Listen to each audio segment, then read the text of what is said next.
زندگی ایک کمزور ڈور کی مانند ہے جو کسی بھی وقت ٹوٹ سکتی ہے۔ جو مختصر گھڑیاں ہمیں نصیب ہے، کوشش کرے کہ انہیں اس انداز میں استعمال کرے کہ ہماری دنیا اور آخرت دونوں سنور جائے۔ لہجے کی خوبصورتی آپ کے احترام اور قدر میں اضافے کا باعث بنتی ہے۔ بدتمیز آدمی ہمیشہ عزت سے محروم رہتا ہے۔ میں نے آج ایک چیز پر غور کیا کہ میرے رب نے مجھے میری طاقت سے زیادہ نہیں آزمایا، لیکن انسان نے مجھے وہاں سے آزمایا جہاں میری طاقت کی انتہا تھی۔ انسان اکڑ کر ایک ٹیلے پر نہیں چڑھ سکتا، لیکن جھک کر کوہ ہمالیہ پر پہنچ سکتا ہے۔ جھکنا سیکھیے تاکہ بلندیاں نصیب ہو۔ اگر بہترین فیصلہ چاہتے ہو تو سب کچھ اللہ پر چھوڑ دو، کیونکہ اللہ سے بہتر فیصلہ کوئی نہیں کر سکتا۔ ٹوٹنے کا مطلب ہمیشہ زندگی ختم ہونا نہیں ہوتا، کبھی کبھی ٹوٹنے کا مطلب زندگی کا آغاز بھی ہوتا ہے۔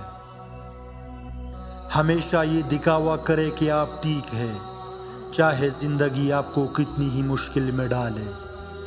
رازداری دوسروں کے رحم کرنے سے کہیں زیادہ خوبصورت ہے۔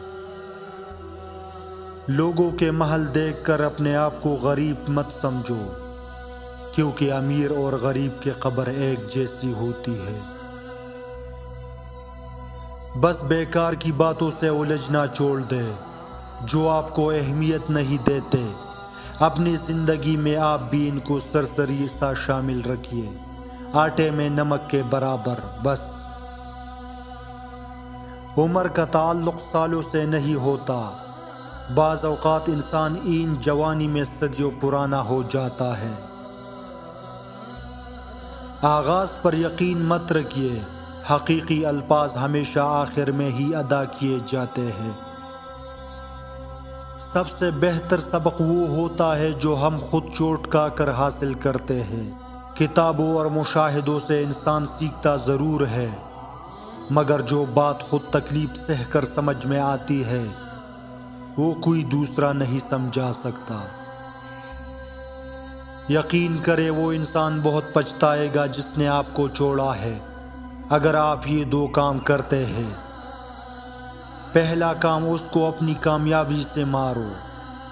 دوسرا کام، اسے اپنی مسکراہٹ سے دفناؤ۔ یہ دنیا ایسا خسارہ ہے کہ آپ کسی کے لیے کچھ بھی کر لے، وہ آپ کی ذرا سی لغزش پر آپ کو آپ کی اوقات یاد دلا دیتے ہیں۔ پھر چاہے آپ نے ان لوگوں کے لیے اپنے عزیز تر رشتوں اور چیزوں کو بھی وقت دینا چھوڑ دیا ہو، ان کے لیے یہ چیز بھی کوئی معنی نہیں رکھتی۔ یہ چیز ہمیں سمجھ لینی چاہیے کہ ہمارے رب کے سوا کوئی ہمارا نہیں ہوتا۔